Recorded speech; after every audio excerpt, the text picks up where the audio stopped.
When you're broke, you don't want to waste nothing. So it's really frustrating to receive some random shit as a gift, but you don't like to eat. Especially dry stuff like dates and seaweed. So today, I'm gonna show you how I turn these trash-ass ingredients into something I enjoy consuming.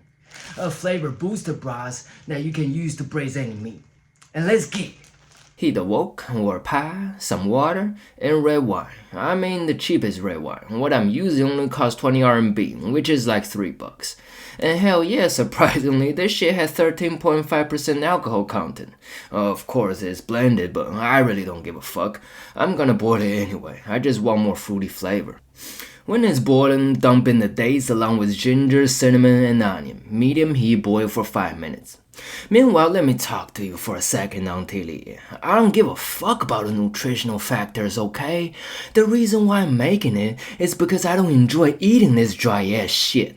Besides my personal preference, how much nutrition you think contains in this cheap ass dates? Oh yeah, probably a lot, but I ain't gonna get none of those if I don't eat it. So the worst scenario is I extract some natural sweetness into my broth, which is still healthier than your 26 teaspoons of sugar. Alright, 5 minutes up, and dump in the dry seaweed. I mean, I fucking hate dry seaweed, man.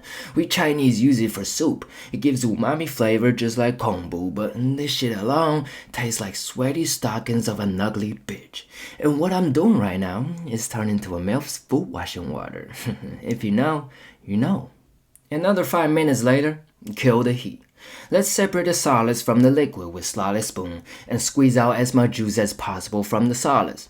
They're tasteless right now, let's throw them away. As you can tell, this seaweed looks pretty disgusting.